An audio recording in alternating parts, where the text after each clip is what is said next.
Sabay-sabay natin alamin ang mga kaganapan na nangyayari sa ating bansa.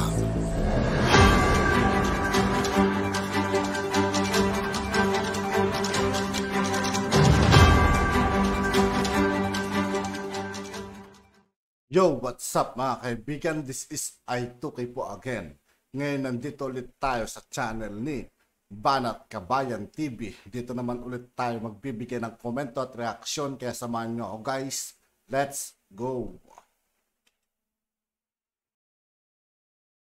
Si Arnold Flavio, araw-araw po na binabanatan pala si Pangulong Duterte sa kanyang Instagram.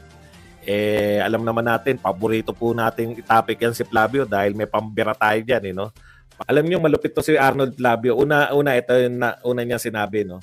Mahaba to, no?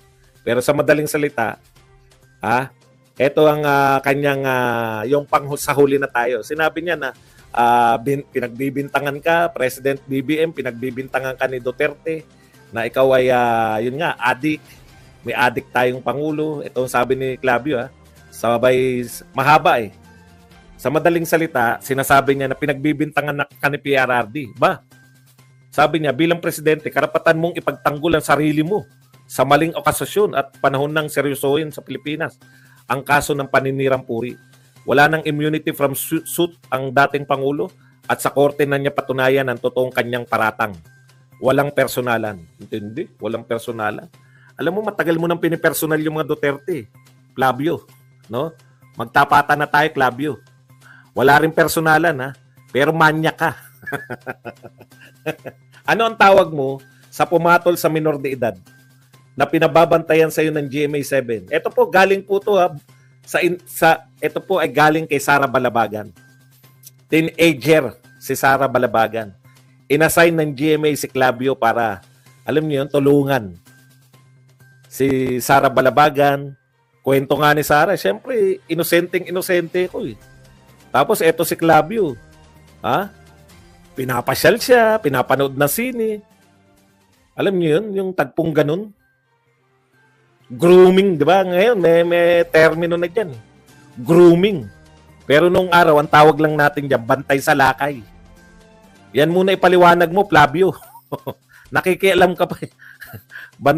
Pinagbabantayan sa iyo minor de edad para iikot-ikot niya sa Maynila. Siyempre, kung minor de edad ka nga naman, eto na nakita mo, nagtali-talinuhan, iniikot mo sa Luneta, iniikot mo sa, lulan-lula siguro si Sara Balabagan.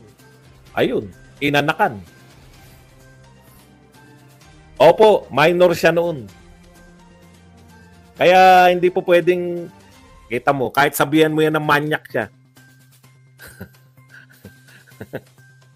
Totoo naman yun eh. Hindi ka ba nagtataka rin, Flavio, na hindi mo ba naisip? O pag halimbawa lang si PBBM pumalag, sasabihin na ng korte, hindi mo ba naisip kung bakit kaya hindi pinapatulan ni PBBM? Nag-counter na lang siya ng fentanyl. O mas maganda yung counter ni Pangulong Duterte, di ba? Pinagbibintangan mo kung fentanyl, pinagbibintangan kita, magpa-drug test tayong dalawa sa Luneta. Alam niyo, sa totoo lang, pinakamaganda ng hamon yun. Pero syempre, hindi tayo mambabastos ng presidente. Ayaw natin nun. Kung paanong ayaw natin binabastos ni Flavio itong si Pangulong Duterte, ayaw din natin na bastusin natin yung presidenteng kasalukuyan. Hindi po tayo ganun. Hindi po tayo lumalaban ng ganun. Binoto ko rin niya. Nabudol nga lang. Nabudol. Ito po ang sinabi po ni Flavio rito, no? Pakinggan po natin. Ito pa po, isa pa po. Halos araw-araw eh. Tinignan ko yung Instagram ni Flavio eh. Halos araw-araw niyang binabanatan si Pangulong Duterte. Ito po yung isa pa po sa mga banat niya.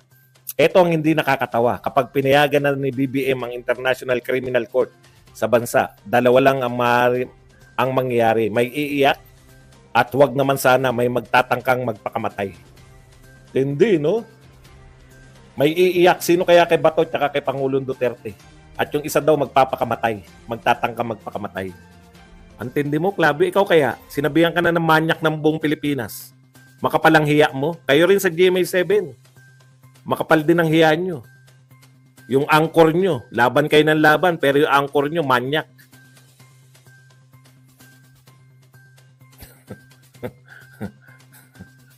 Bakit sa dinami-dami na nagsabi, eto, tinuturuan niya si BBM, di ba? Sabi niya, PBBM, demanda mo si Pangulong Duterte. Bakit sa dinami-dami na nagsabi sa yung manyak ka, wala kang dinidemanda? Matanong nga kita, kasi hindi paninirang puri pag totoo. Ganun po yung ang paninirang puri, yung hindi totoo, sinisiraan ka.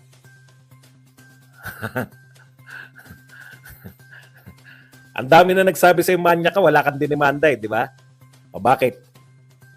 Totoo eh. Ito ang sabi pa ni Clavio. Truth. Ayan, quotation niya lang yan. Bukod sa pagtutol sa People's Initiative, isa sa malalalim na hugot ay ang investigasyon ng ICC sa extrajudicial killing noong panahon ni Duterte administration, ng Duterte admin. Yung una ay pansariling interes. Tignan nyo to yung sinasabi niya. Sakali magtagumpay maging parliamentary system ang gobyerno, lilit ang tsansa ni Vice President Sara Duterte na maging susunod na Pangulo ng bansa. Tignan nyo ugali nito ni Flavio. Personal daw yung pagtutol ng mga Duterte sa pagbabago ng konstitusyon kasi magiging parliamentary, magiging prime minister. Wala. Sayang naman daw yung pagiging Pangulo, hindi na magiging Pangulo si Sara Duterte. Naisip mo ba yung iniisip mo? Ang pinagbibintangan mo ng personal na interes, hindi yung gustong baguhin yung konstitusyon para maging prime minister siya. No? Isipin mo yung sinasabi mo, Clavio, Si Sara Duterte, number 1 siya sa mga survey para maging Pangulo ng Pilipinas. Ano ang ating present constitution? Anong sinasaad? Sa 2028, magkakaroon ng presidential election. Kung may ambisyon si Sara Duterte na maging presidente ng Pilipinas, qualified ba siya sa 2028? Qualified siya. Posible ba siyang manalo? Posible siyang manalo. Pinakamalaki ang posibilidad na siyang manalo kasi number 1 siya sa lahat ng survey. Naintindihan mo ba yun?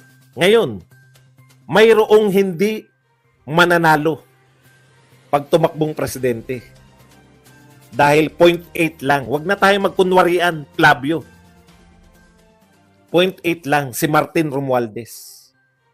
Sila ngayon yung nagsusulong ng Chacha. Possibly, sabi mo nga, parliamentary system. Pwedeng maging prime minister. Yung 0.8%. Sino ngayon na may personal na interest sa pagbabago ng konstitusyon?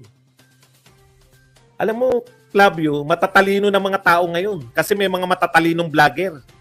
Siguro noon nauuto nyo dahil wala pa namang mga YouTube noon, wala pang Facebook, wala pang mga vlogger na nagpapaliwanag sa kanila.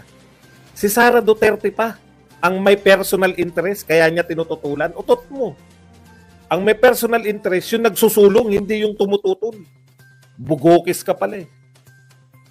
Kaya nga nila gustong baguhin dahil may personal. Parang ang dating nito mga kaibigan ni Silang parang ang dating niya parang binabaliktad lang talaga nila Kung sabagay tama din naman sinabi ni Kuya Badong mga kaibigan kung sino yung may interest yung nagsusulong mga kaibigan, di ba? Kumbaga may takot silang matalo pagdating ng eleksyon, pagdating ng 2028 mga kaibigan. Yun eh. Interest eh. Hindi ako nagsabi niyan. Yung pinsan niya si Amy. Kala niyo. Wawaisan din natin tong mga magpipinsan na to. Ano, kayo lang marunong manggamit? Iko-quote namin kayo ng iko-quote. Mga tukmul. Okay, yung pangalawang usapin naman daw sa ICC. Iniiwasan na maghain na sila ng warrant of arrest labang kay PRRD at makulong dahil sa mga nangyaring patayan sa kampanya niya sa droga. Alam mo, Flavio, magtanong kayo sa tao. No? Epektibo ba? Gusto ba ng tao yung ginawa ni Duterte o hindi? Yung tao magpapasya, hindi ikaw. Manyak. Pangit ng pagkabansag sa kanya mga kaibigan ng manyak eh. Tapos na. At yun nga po mga kaibigan, dito po nagtatapos ang ating reaction video. Muli ako po si I2K ng Sundalo ng Tunggalo. Maraming salamat sa patuloy na pagsuporta. Yeah, peace out.